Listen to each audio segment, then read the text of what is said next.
저 등대의 불빛도 희미한데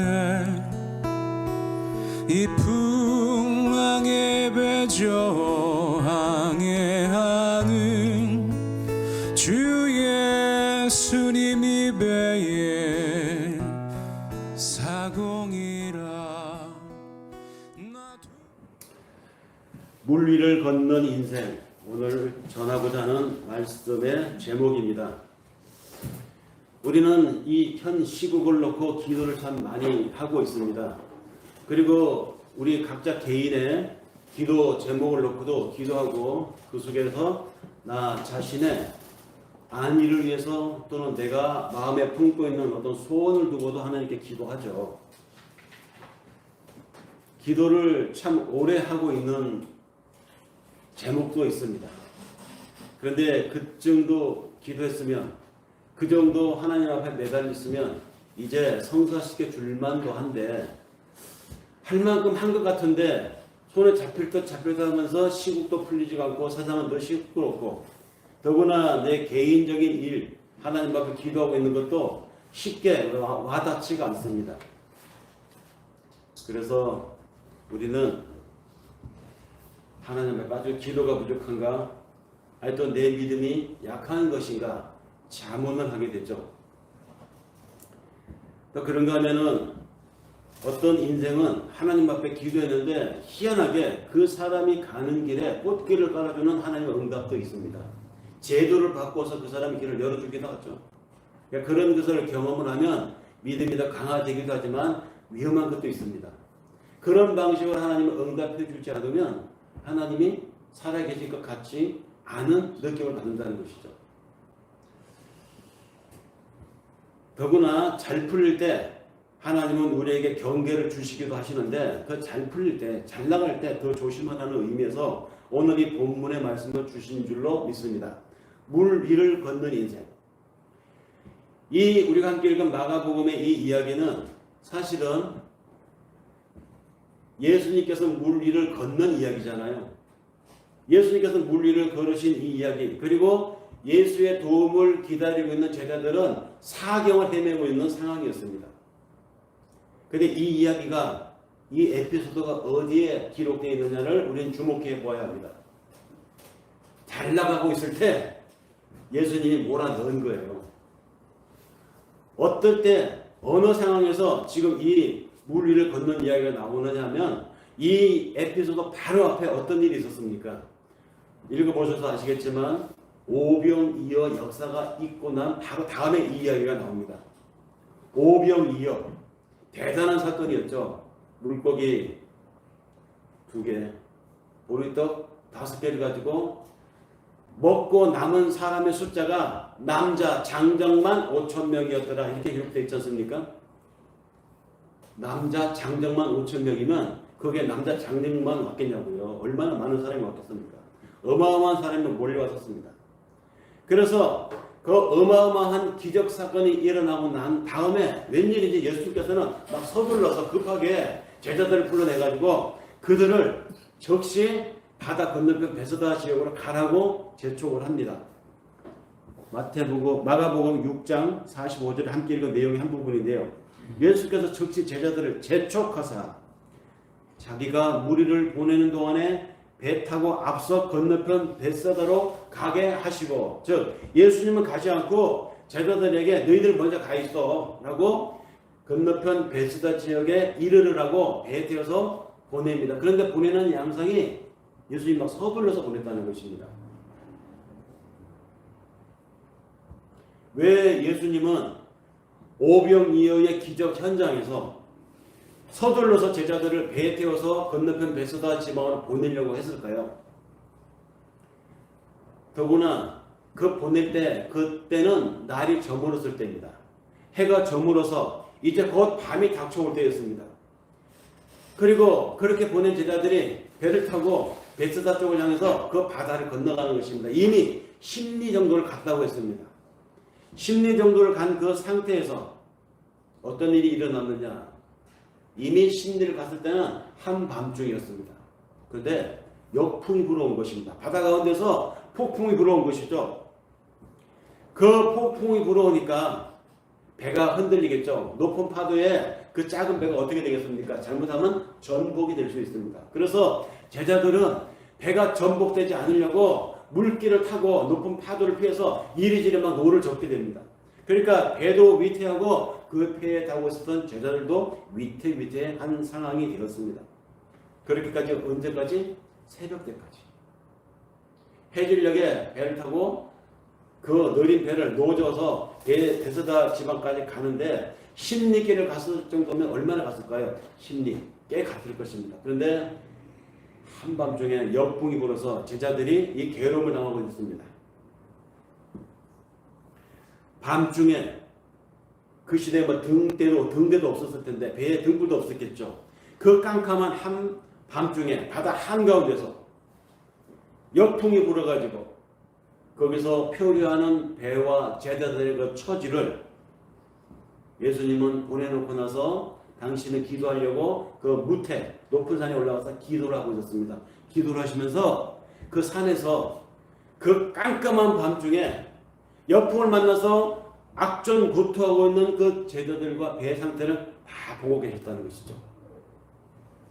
심리면 4km가 넘어요. 근데 그 4km가 넘는 그 거리를 그것도 한밤중에 깜깜한데 어떻게 예수님은 보고 있었을까요? 근데 마가는 그 기록을 하면서 예수께서 산에서 그 장면을 다 보고 계시더라라고 묘사를 하고 있습니다.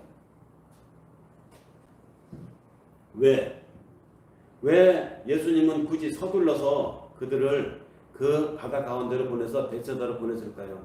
역풍이 일어날 걸 몰랐을까요? 이미 한밤중에 그걸 통과하게 될 걸 몰랐을까요? 다 알고 있었습니다.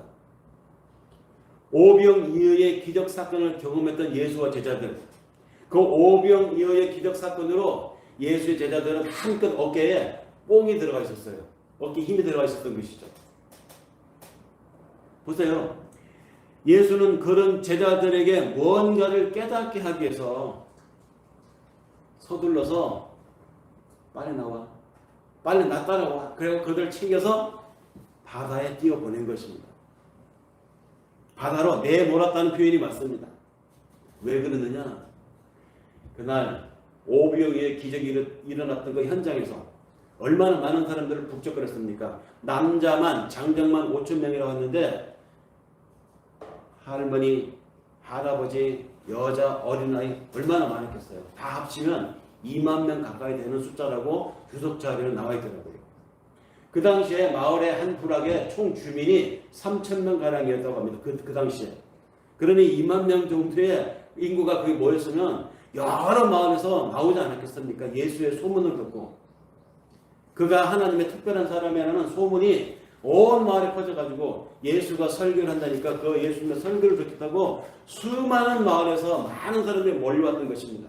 그리고 그 현장에서 해질녘이 되니까 배가 고프니까 사람들에게 빵을 먹였어요. 생선을 나눠 먹였습니다. 사람들은 이 많은 사람들이 모여있는 곳에 어디서 나왔는지도 모를 빵을 먹었습니다. 누가 제공했는지도 모를 생선을 먹었어요. 그 많은 사람들이 그 빵을 먹고 생선을 먹으면서 그것이 어디에서 출처가 된 것이고 어떻게 해서 생겨났는지 알 바도 없었고 또 몰라도 상관이 없었습니다. 그런데 그 떡을 나눠주고 생선을 나눠주었던 제자들은 알았습니다. 이것이 어떻게 해서 생겨난 것인지. 다시 말해서 예수님이 축복하시고 모든 이들에게 나눠주라고 해서 그 명령을 실행한 제자들은 빵을 뗄 때마다 생선을 나눠줄 때마다 일어나는 이 기적을 경험한 사람들이었어요.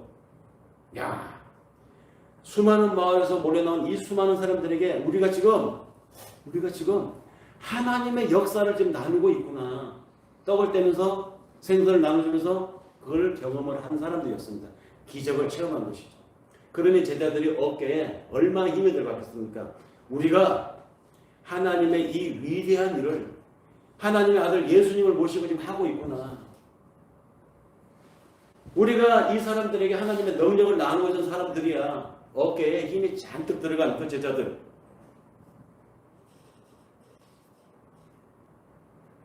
그 기적을 직접 체험했고 눈으로 보았던 그들은 자연스럽게 어깨에 힘이 들어가 있었을 텐데 그래서 예수님이 아, 이거 위험하구나. 그래서 제자들을 서둘러서 그 어깨에 들어간 힘, 그들의 허세에 길을 빼려고 서둘러서 그들을 한밤중에 바다로 내몰았던 것입니다. 왜냐하면 이런 일은 자칫하면 사람이 해석을 잘못할 수가 있어요. 이 모여든 수많은 문정, 수만 명의 이 군중들, 이들이 우리를 지지하고 우리를 응원하면 그대로 그냥 예루살렘으로 몰려가서 그대로 그냥 로마 저 총독 관저로 몰려가서 우리의 독립을 일괄 쟁취할 수 있겠구나. 우리 민족에 그렇게 오랫동안 고대해왔던 메시아 그 운동이, 그 메시아를 통한 우리나라의 해방이, 우리 하나님의 백성의 부흥이 이제 일어나는구나, 이렇게 생각할 수 있거든요. 바로 그 점을 예수님이 경계했던 것입니다. 이 모든 것은 하나님의 능력으로, 하나님에 의해서 이루어지는 일이다. 우리의 삶이, 여러분들의 세상의 역사가 진행이, 이 시대의 시국이, 자칫 사람들은 군중의 힘으로, 뛰어난 지도자의 능력으로, 한두 명의 대단한 영웅에 의해서 역사가 바뀌고 시대가 바뀌고 이 모든 것을 뒤바꿀 수 있다고 사람들은 생각을 합니다. 그런데 그거 대단히 위험한 생각이라고 예수님이 지금 제자들에게 일깨워 주려고 한밤중에 그들을 바다로 내몰았어요.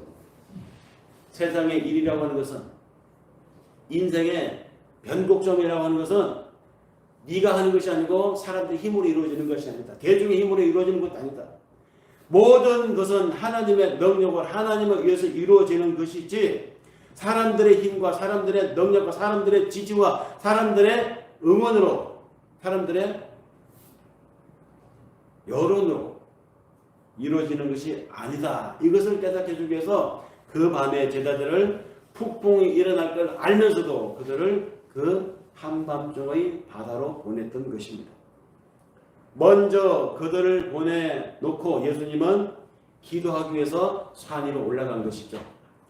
기도하기 위해서 높은 산에 올라가셔서 거기서 예수님은 기도하시면서 저 한밤중에 바다 가운데 있는 제자들을 바라보고 있었습니다.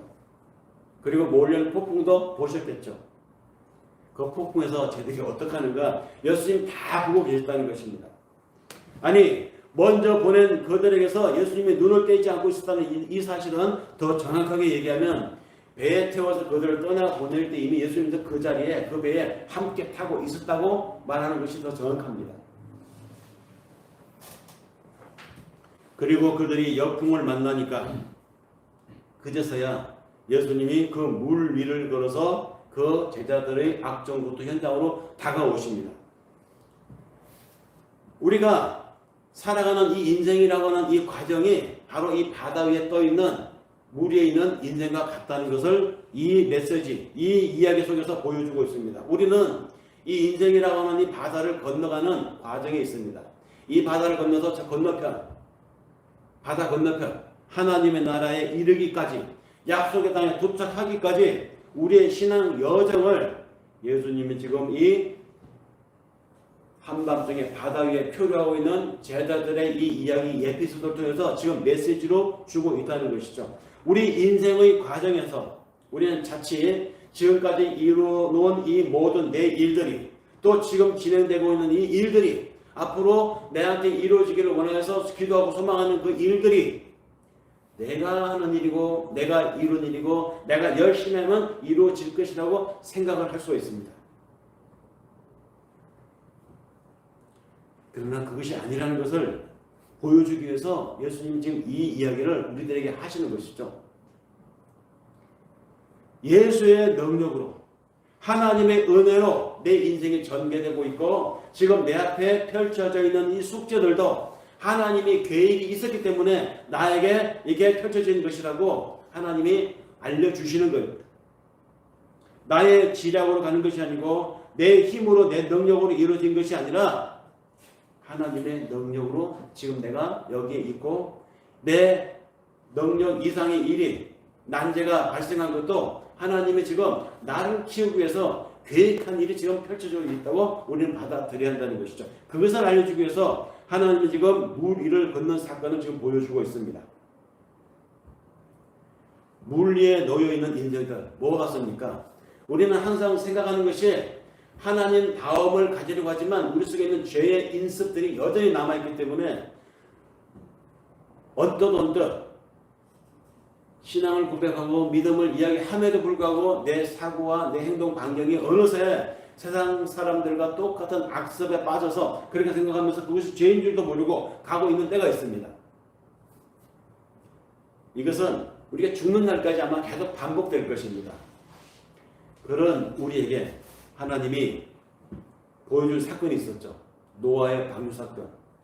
사람들이 태어나서 생각하는 것이 뱃속에서부터 이미 잉태되었을 때부터 태어나서부터 자라면서부터 성장하는 모든 과정에서 생각하는 것이 악할 뿐이다. 이렇게 판단하신 하나님이 그 인생을 다 썰어버렸잖아요. 물로. 세상을 채워서 물로 다 썰어버렸습니다. 그러므로 죄된 습성을 완전히 벗어나지 못하는 우리 인생은 사실 물에 수장될 수밖에 없어요. 하나님이 진노의 물, 심판의 물로 덮었던 그 옛날 노아 방주 때 이야기처럼 그 물이 우리를 덮고 우리는 그 물에 수장될 수밖에 없는데 여기 보니까 그 물을 예수님이 밟고 서는 것입니다. 물 위를 밟고 걸으시는 예수님. 그 풍랑에서 빠져나오기 위해서 제자들이 얼마나 힘을 다하고 악적을 구토했겠습니까? 사력을 다했을 것입니다. 그들이 노를 잡고 그 물에 뒤집어지지 않으려고 얼마나 애썼겠어요. 그 손으로. 이 제자들이 그 손이 어떤 손이었습니까? 바로 반나절 전에 낮에 그 산에서 수많은 사람들에게 빵을 나눠주고 수많은 사람들에게 고기를 나눠줬던 하나님의 명령으로 수행하고 있다고 믿는 자기들의 이 손, 그 손으로 이제 자기들이 살아남으려고 지금 악정부터 노를 젓고 있는 손이 되어버렸습니다.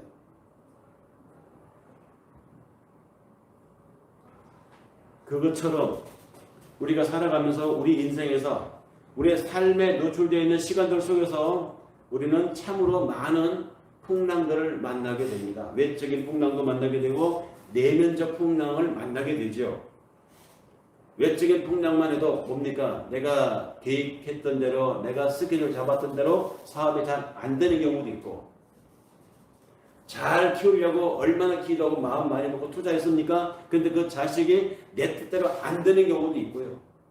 더 나가서 내 몸은 걱정하지 않았는데 건강에 대해서는 근데 내 몸에도 병이 생기고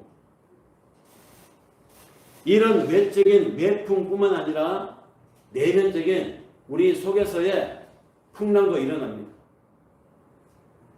괴팍한 성격 때문에 내가 나를 힘들게 만드는 것은 물론이거니와 내 안에서 일어나는 불안들, 때로는 우울함에 빠지는 것들, 사느라고 갖는 근심들, 걱정들, 거기에 불쑥불쑥 일어나는 세상을 향한 욕심들, 그런 것들이 나를 거스려서 자꾸 나를 흔듭니다. 이런 내외적인 풍랑이 우리가 살아가는 동안에, 사는 날 동안에, 숨쉬고 죽는 순간까지 우리를 흔드는 것이죠. 그런데 그때 이 본문의 말씀을 보면 힘이 납니다. 바로 그럴 때 하나님은 우리의 사정을 다 알고 우리와 함께 내가 있노라를 보여주시는 내용이 오늘 마가복음의 풍랑 이야기거든요. 그리고 우리 스스로 빠져나올 수 없는 그 어두운 현실, 암담한 세상에서 오직 당신의 능력으로 나를 건져주시고 우리를 구해주시는 하나님을 체험케 하는 것이 우리가 살아가는 우리의 인생들입니다. 이런 하나님, 이런 함께 하시는 하나님, 다 망하고 절망에 빠져있는 아무것도 기다릴 수 없는 상황에 처했음에도 불구하고 그래도 우리가 소망을 놓치지 않고 살아갈 수 있는 그것은 하나님이 나와 함께 하십니다 라는 이 신앙이 있기 때문에 우리가 사는 거예요. 이런 것을 체험을 했던 사람들이 많잖아요. 구약에. 그 중에 대표적인 사람 이사야 같은 사람, 이 사람은 예언자잖아요. 이 이사야 예언자가 바로 그런 하나님, 함께하는 하나님을 경험했다는 것이죠. 그래서 그는 그의 글에서 이렇게 말합니다. 이사야서 41장 10절에 두려워 말라. 내가 너와 함께함이라. 놀라지 말라. 나는 네 하나님이라. 내가 너를 굳세게 하리라. 참으로 너를 도와주리라. 참으로 나의 의로운 오른손으로 너를 붙들리라. 이사야는 이런 하나님을 그의 삶에서 수십 번 경험했어요. 그래서 흔들리는 이스라엘 백성들에게 절망이라고 이제 다 끝났다고 포기하려고 하는 자기 민족들에게 이렇게 자신 있게 바로 그때야, 바로 이때야말로 하나님이 함께하는 경험을 할 수 있는 때야 라고 외쳤던 것이죠. 두려워 마, 놀라지 마, 내가 너희 하나님이고 내가 너희를 참으로 붙잡아 주리라. 그런 이런 하나님을 경험했기 때문이다. 마찬가지로 이런 이사야의 이 심정을 우리가 확인하는 이 순간에도 우리가 오늘 내 앞에 어떤 상황에 놓여 있다 할지라도 절망할 수 없는 것은 하나님이 나와 함께 하신다는 믿음을 이사야의 심정에서 이 마가복음의 이 무리의 에피소드에서 우리는 확인할 수가 있습니다. 우리를 지켜보고 계시다는 것이죠. 그리고 지켜보시고 정이 막다른 위기에 처했을 때 하나님이 찾아오신다는 것입니다. 찾아온다. 함께 하신다는 것이죠. 그런 경험을 이사야는 안 해봤겠습니까? 그래서 이사야가 이사야서 43장 2절에 이렇게 말합니다. 내가 물 가운데로 지나갈 때 내가 함께 할 것이고 강을 건널 때 물이 너를 침몰치 못하게 할 것이며 네가 설령 불 가운데로 행할지라도 타지 아니할 것이요 불꽃이 너를 사르지 못하게 할 것이라. 대단한 경험을 했던 이사야. 근데 이사야만이겠습니까? 우리가 신앙생활 하면서 살아왔던 세월을 한번 돌아보세요. 이사야의 이 고백이 우리의 고백일 수 있습니다. 사실 이런 상황이 많았잖아요. 그때 그 상황에서 내가 물 가운데로 지나가는데 내가 물에 젖지 않았어.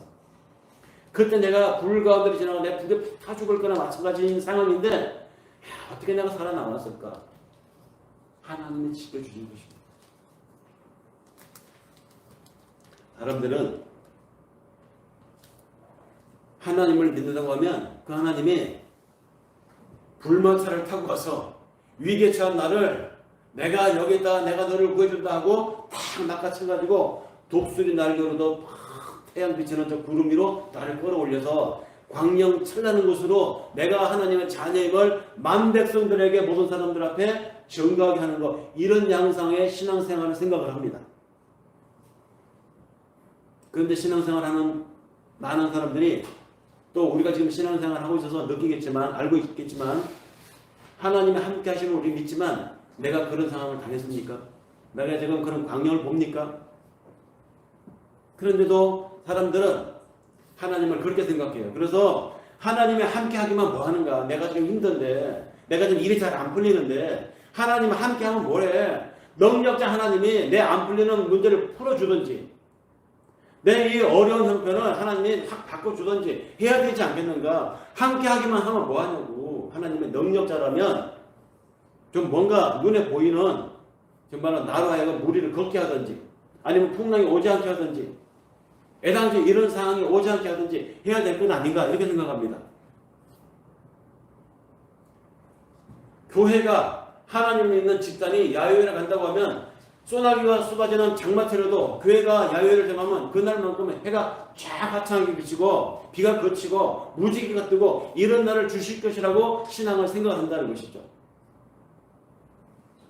그런데요, 피조 세계에 살고 있는 피조물인 우리는 이 피조 세계의 자연법칙을 거스를 수가 없어요.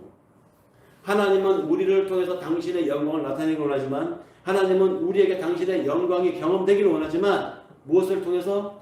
피조 세계의 자연법칙을 통해서 경험되기를 원합니다. 그래서 예수가 무리를 걸어오셨잖아요. 예수가 무리를 걸어오신 그 사건은 뭡니까? 자연법칙을 어긴 사건이었습니다. 그렇지만 예수는 하나님이기 때문에 그 일을 했지만 우리는 예수가 아니잖아요. 하나님이 아니잖아요. 우리는 자연법칙을 거스릴 수가 없습니다. 하나님도 자연을 창조하고 자연 그 법칙을 만들어 놓았습니다. 그리고 그 법칙으로 이 세상을 운영하고 계십니다. 법칙을 만든 창조자 당신도 스스로 그 법칙의 매입니다. 이것을 가리켜서 우리가 하나님의 공의라고 하잖아요.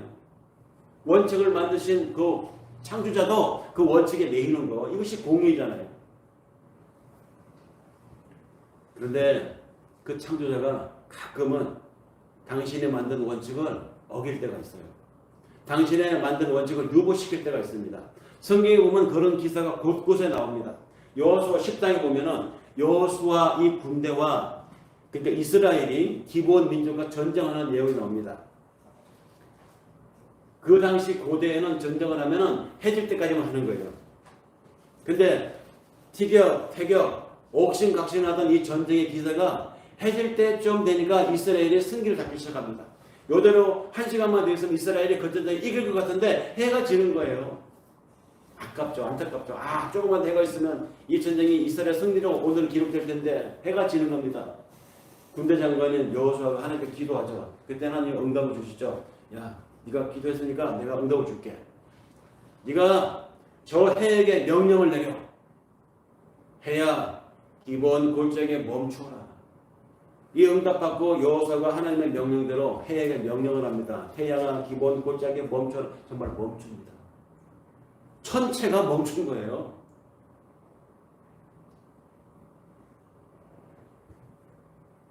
여호수아서에 나오는 이야기뿐만이 아닙니다. 11개에 보면 히스기야 왕이 하나님께 기도했더니 강렬하게 기도했더니 하나님이 해시계의 그림자를 뒤로 10도 정도 물러가게 했다고 했습니다. 해시계의 그림자가 뒤로 10도 갔다는 건 무슨 얘기입니까? 태양이 움직이다가 뒤로 10도 갔다는 얘기잖아요. 무슨 일입니까? 천체가 난리가 난 거예요. 이런 일이 일어났습니다. 성경에는 하나님의 자연 법칙을 초월한 예들이 곳곳에 등장합니다. 그런데 사람은 할 수 없어요. 우리 피조물이잖아요. 하나님만 할 수 있습니다. 창조자만 할 수 있는 일들이 성경이 곳곳에 나옵니다. 오병이어의 기적만 해도 뭡니까? 질량불변의 법칙을 어긴 거잖아요.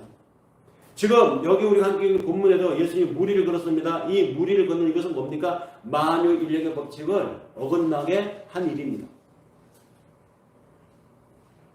우리와 함께 하시는 하나님은 이와 같이 자연 법칙을 거슬러서 만유를 주물러, 만유를 거꾸로 해를 멈추게 할 수 있고 심지어 해를 뒤로 물러가게 할 수 있는 그런 능력자 하나님입니다. 창조자입니다. 그런 하나님이 능력이 없어서 풍랑을 못 따랐을까요? 볼 줄 모르고 지략이 딸려서 곧 풍랑이 몰려올 그 밤중에 바다로 제자들을 보냈겠습니까? 알면서 다 알고 계셨으면서 보낸 것입니다. 그럼 왜 그 지경으로 보냈는가?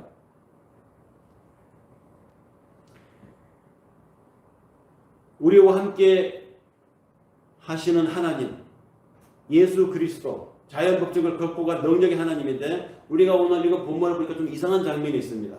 마가복음 6장 48절을 보니까 바람이 거스림으로 제자들이 괴롭게 노젓는 것을 보시고 밤 사경쯤에 바다 위를 걸어서 저희에게 오사 지나가시려고 하실세. 요 내용 우리가 읽었죠. 밤 사경이 언제냐? 밤 사경은 우리 지금 계산을 해보니까 새벽 4시에서 6시 사이를 사경이라고 합니다.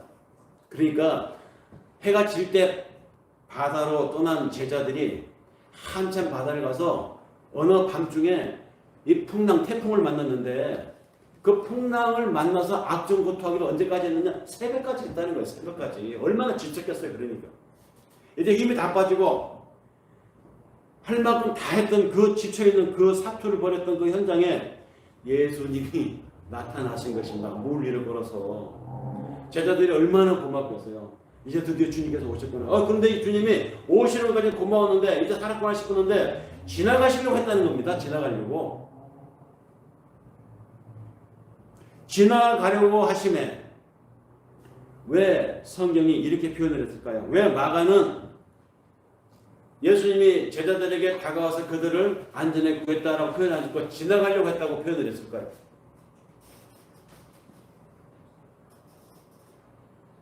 하나님이 지나간다. 하나님이 스쳐 지나간다고 하는 표현이 성경에 곳곳에 나오는데 대체로 어떤 경우에 이런 표현이 나타나느냐면 하나님의 영광이 나타날 때 하나님이 지나간다라는 표현을 씁니다. 하나님의 영광은 하나님의 하나님다우심, 즉 하나님이 하나님 했네 이런 말 할 때 쓰는 것이죠. 그러니까 하나님이 당신의 속성을 현장에서 드러낼 때 그때 하나님의 영광이 나타났다 이런 말을 우리가 합니다. 그러니까 예수가 십자가를 지고 죽음을 맞이할 때 그 현장을 하나님의 영광이 나타났다라고 표현을 하고 있죠. 사람들이 생각합니다. 아니 십자가 그 처참한 죽음의 현장, 패배 현장, 그 피 흘리는 현장, 거기 무슨 하나님의 영광이야? 그렇게 생각하기 쉽습니다. 그런데 바로 거기에 하나님의 거룩이 나타났습니다. 죄를 그렇게 저주하여 죽일 수밖에 없었던 하나님의 거룩하심이 바로 십자가에 하나님의 공의로 나타난 사건이 예수님의 죽으심의 현장이었습니다. 십자가는 창세 전부터 약속해왔고 언약이었던 하나님의 그 신실하심이 이루어지고 완성되는 현장이었습니다. 그 십자가에 하나님의 긍휼과 하나님의 공의가 교차되는 현장이었기 때문에 십자가 현장은 하나님의 영광이 나타나는 것이라고 바울이 해석한 것이죠. 성경에서 하나님이 이와 같이 지나간다고 하는 표현, 그래서 하나님이 지나가면 곧 하나님의 영광이 나타나는 현장이라는 이야기입니다. 우리는 이 하나님의 영광이 나타나는 현장 경험하기를 원합니다. 하나님 내 인생에서 당신이 나타나는 영광을 나타내 주시옵소서. 우리 다 그렇게 기도하잖아요. 그런데 왜 하나님이 잘 나갈 때 영광을 나타내지 않고 내가 승진할 때 영광 나타내지 않고 내가 큰 부자가 되었을 때 영광을 나타내는 것이 아니라 내 삶의 역풍을 만나서 곧 내 인생이 뒤집어질 것 같은 절망 같은 현장에 하나님의 영광이 나타나는가? 왜 그런 곳에 하나님이 지나가려고 하시는가?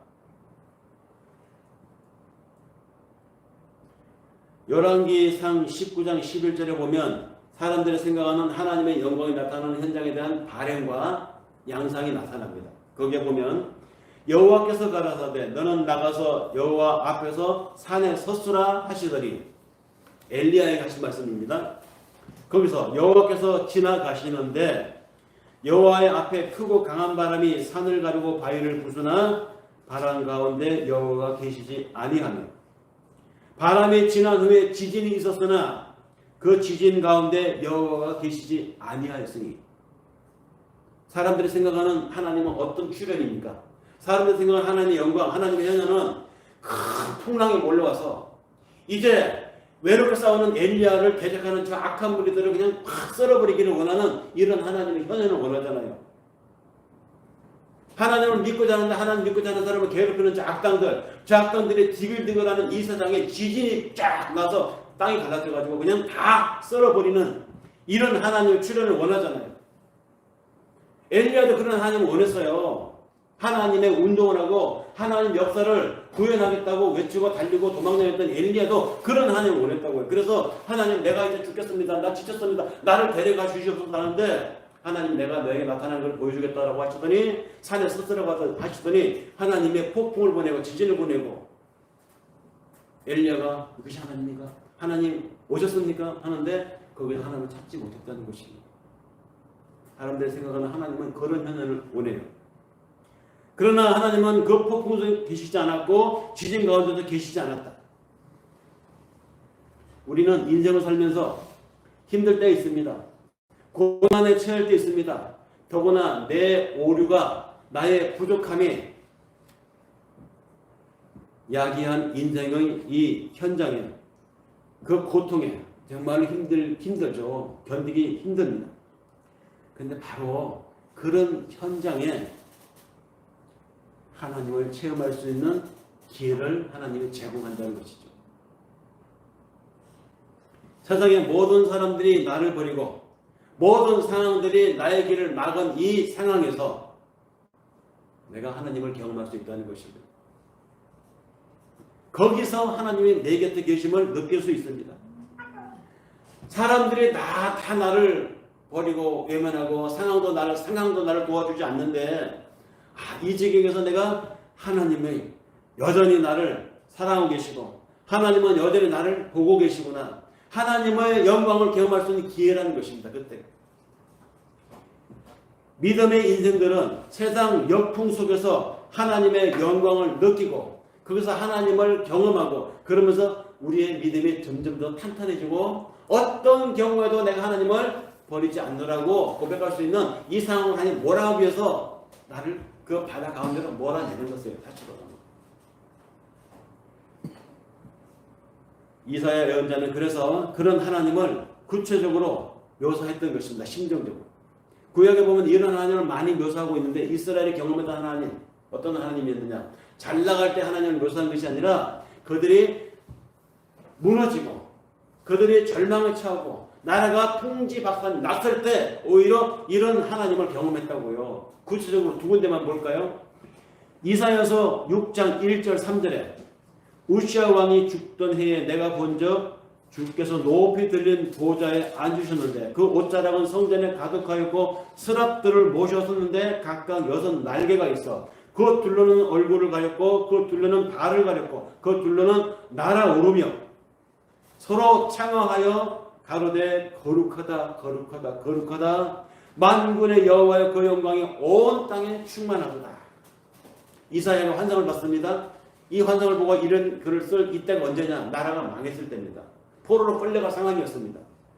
그런 상황에서 이사야가 뭘 봤느냐? 온 땅에 여호와의 충만이 충만하다는 거, 가득하다는 거, 이걸 좀 얘기하고 있습니다. 아니 나라가 망했는데 민족이 흩어지는데 무슨 여호와의 영광이 충만해? 뭡니까? 바로 이때가 너희가 하나님의 영광을 경험할 때라는 것입니다. 이스라엘아 정신 차리라. 이때야말로 우리가 하나님의 영광을 경험할 때다. 온 땅이 충만하다. 조금만 정신 차리면 조금만 믿음의 눈으로 보면 하나님을 경험할 수 있다는 얘기입니다. 온 땅이 충만하다. 우시아 왕이 죽고 유대가 영적으로나 국가적으로 위기를 맞고 있을 때 이사야 예언자가 예언을 즉 환상을 본 것입니다. 뿐만 아니라 에스겔서 1장 26절 28절에 보면 그 머리 위에 있는 궁창 위에 보좌의 형상이 있는데 그 모양이 남보석 같고 그 보좌의 형상 위에 한 형상이 있어 사람의 모양 같더라. 내가 본적 그 허리 이상의 모양은 단수에 같아서 그 속과 주위가 불 같고 그 허리 이하의 모양도 불 같아서 사면으로 광채가 나며 그 사면 광채의 모양은 비오는 날 구름에 있는 무지개 같으니 이는 여호와의 영광의 형상의 모양이라. 내가 보고 엎드리며 그 말씀하시는 자의 음성을 들으니라. 에스겔이 지금 환상을 본 것이죠. 사면에 하나님의 광채가 충만하다는 걸 보았습니다. 이때가 언제입니까? 에스겔이 이 글을 쓸 때가 이스라엘이 바벨론으로 몽땅 다 포로로 끌려갔을 때입니다. 나라가 없어졌어요. 이미 포로로 다 갔어요.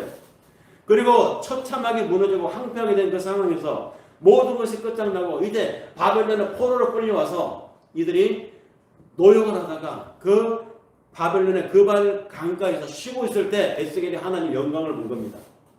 완전히 망하고 절망이었을 때 제자들이 바다 한가운데 새벽 4시까지 고투하고 살아남기 위해서 노를 잡고 있을 때 똑같은 상황이잖아요. 우리가 인생의 밑바닥을 할 때 사망의 엄청난 골짜기에 떨어져 있다고 할 때 더 이상 희망이 없다고 할 때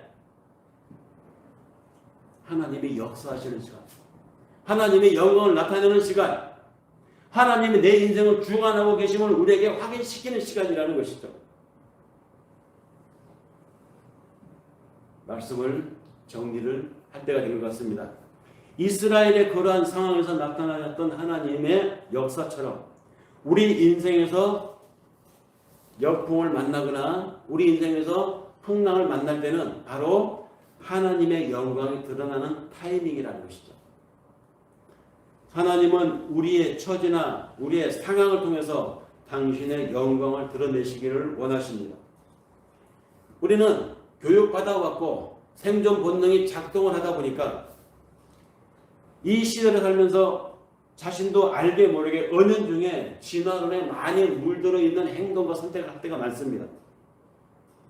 그래서 믿음을 이야기하면서도 자신도 모르게 때로는 적자 생존을 이야기하고 하나님의 나라를 이야기하면서도 언뜻 내 행동은 뛰어난 자가 살아남고 살아남은 자가 존경받는다고 하는 세상의 논리에 편성을 해서 어느새 그런 선택을 하고 살고 있더라고요. 그런 진화론적인 삶을 우리가 벗어나지 못합니다. 그렇게 길들여 왔고 그렇게 교육받아 왔기 때문에. 하지만 하나님을 믿고 믿음을 거듭났다고 하면 그 가치관을 깨버리고 우리는 새로운 가치관으로 이제 선 사람들이잖아요. 그렇기 때문에 이것이 우리에게 서 있지 않으면, 이 믿음의 눈으로 우리가 바라보지 않으면 여전히 우리는 이 진화론적인 가치관으로 교육받은 대로 습관되어진 대로 살다 보면 믿음을 가지고 있고 교회를 다니고 있음에도 불구하고 내가 돈이 없고 가난하면 나는 실패한 사람이라고 생각을 하기 마련입니다. 나뿐만 아니라 그런 사람을 보고 또 그런 실패한 사람이라고 규정을 해버리죠. 내가 못났거나 내가 하는 잘못되면 나는 실패한 사람이라고 규정 내리고 다른 사람에게도 그러한 인생은 실패한 인생이라고 그냥 마귀를 찍어버린다는 것이죠. 그러나 하나님 안에서 예수로 다시 거듭난 우리 인생은 이 땅의 모든 창조물들이 그냥 왔다 가는 것이 아니라 하나님의 예정 안에, 하나님의 계획 속에 있다가 가는 것이라는 하나님 예정 안의 관망을 우리는 놓쳐서는 안 돼요. 그렇기 때문에 내가 좀 돈이 없다, 내가 좀 잘 안 됐다, 내가 좀 못났다, 이거 부끄러운 거 아니에요. 내 실패가 아닙니다. 하나님이 하고 있는 중입니다. 그러므로 우리는 내가 못났고 내가 가진 것이 없고 내가 앞으로 전망이 불투명해 보여도 이대로 이 모양 가지고 하나님이 당신 일을 하실 것이다. 아니 내가 힘들고 잘 안 풀리고 내가 고군분투해서 내가 힘든 상황에 처해졌다, 오히려 하나님의 영광이 나타날 타이밍을 하나님이 지금 다가오고 있는 것이죠. 그 하나님은 당신의 자산들인 우리가 어려움에 처해 있고 절망으로 몰아가는 듯한 그 삶의 풍랑 한가운데 있을 때 외면하고 있는 것이 아니라 지켜보고 있습니다. 산 높은 곳에서 제자들이 그 한밤중에 그 바다 4km가 넘는 그곳에 있는 악정구투하고 있는 제자들을 지켜보고 있었던 예수님처럼 우리의 삶의 고투를 하나님 다 보고 계시다고요.